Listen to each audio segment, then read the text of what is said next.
Bonjour à tous, je suis David Leclerc, votre analyste pour belgianinvestor.be. Voici la mise à jour en vidéo de mon avis concernant les indices. Cette mise à jour se fait pour la semaine du 29 août en présentation avec FXM sur la plateforme TradingView. Tout d'abord, l'information sur les risques, parce que vous savez, le marché comporte des risques de perte et n'est pas adapté à tous les profils d'investisseurs. C'est à vous-même à évaluer vos propres risques. Moi, je ne suis pas là pour vous conseiller dans vos opérations. Ce que je vous conseille, bien sûr, c'est d'utiliser des comptes démo afin d'établir vos stratégies. Alors, notre ami le CAC 40 a fait une semaine plutôt horizontale, hein, vous voyez, on est resté très stable au-dessus de la M100, on n'a pas trop bougé, avec plutôt des tentatives d'accélération haussière, comme ce fut le cas mercredi, tentative d'accélération. Ensuite, jeudi, on a été un peu hésitant, on est venu s'appuyer sur la M100 avant de clôturer, pas trop loin de la zone d'ouverture. Malgré tout, on a fait une baisse par rapport à la veille, et vous voyez, eh bien, vendredi, discours de Madame Yellen, eh bien, qui était fort attendu, eh bien, on a clôturé en accélération haussière au-dessus des moyennes mobiles à 4441 points. Donc on est toujours dans le range 4320-4588. Vous voyez que les ventes de Bollinger sont horizontales, que les moyennes mobiles sont toutes concentrées et que donc on est en latéralisation et que pour l'instant il n'y a pas grand chose à tirer de cette situation. Où ils sont les petits carrés. Tac, tac, tac, tac. Voilà. Alors, on va se mettre un truc assez large hein, pour que tout le monde voie un peu. On va se mettre ça.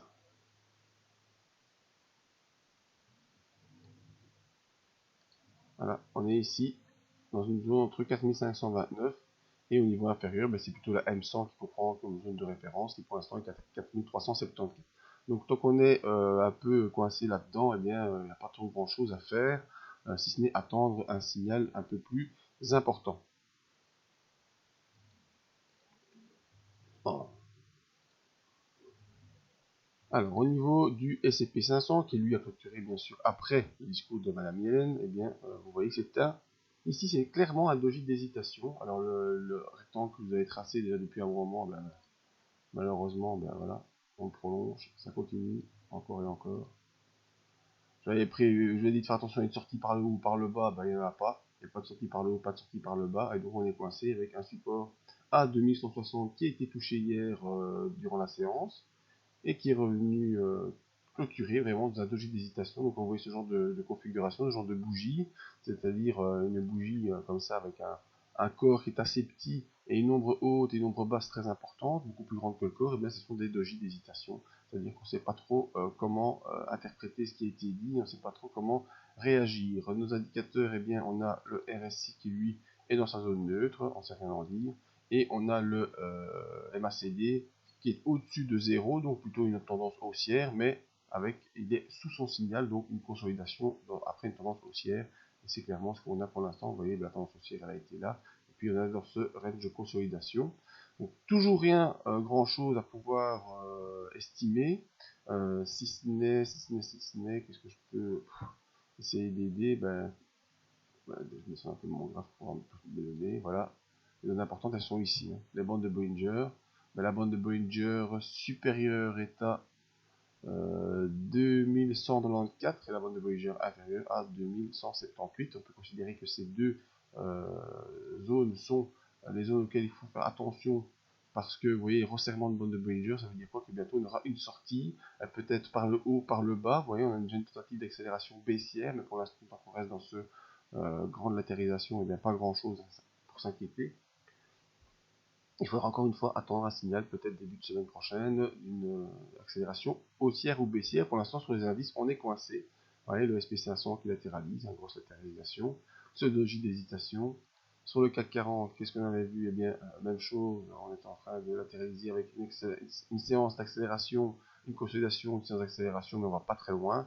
On reste au-dessus des moyennes mobiles, donc on est coincé également ici dans non seulement dans nos bandes de Bollinger qui sont également en parallèle, mais avec toutes les moyennes mobiles qui sont au même endroit, donc on est coincé, on attend. Sur le DAX, qu'est-ce qu'on peut essayer de dire? On va aller voir rapidement. Ah ben, sur le DAX, c'est un peu la même chose, hein, vous voyez, ça latéralise, hein, on peut se dessiner le même genre de carré, voilà, tac, ici. Voilà. Donc on est coincé au-dessus des 1423, ben, les espoirs aussi sont permis. Tant qu'on reste en dessous de 1861, on ne sait pas faire grand chose. Voilà, sur les indices, c'est un peu la neutralité qui prédomine. On va aller voir un tour du VIX, qu'est-ce qu'il va nous dire. Peut-être le VIX, vous voyez qu'il a fort bougé. Pourquoi? Parce qu'il y a eu le discours de Madame Yellen, hein, c'est pour ça qu'il a fortement bougé. Alors le VIX, c'est quoi? Pour ceux qui ne savent pas, c'est l'indice de volatilité, on va dire indice de la peur, comme on l'appelle. Le VIX, s'il dépasse les 25, comme j'en étais ici, on est dans une grosse crise. Et normalement, il doit osciller entre 15 et 20. Et vous voyez ici, on est un peu en dessous de 15. Donc on pourrait avoir une accélération du VIX à la hausse, comme notre essaye un peu de nous montrer des bandes de Bollinger qui s'ouvrent à la hausse, et si le VIX accélère à la hausse, ben, les indices devraient plutôt baisser. Donc voilà, pour l'instant, pas grand chose à pouvoir interpréter. N'oubliez pas, si vous voulez des formations, eh bien, c'est l'occasion pour l'instant, jusque 1er septembre, je pense. Il y a la promo sur une formation courte, plus le coaching pendant un an dans la zone membre. Tout ça au prix de 140 € au lieu de 200. Voilà, c'était l'information au passage.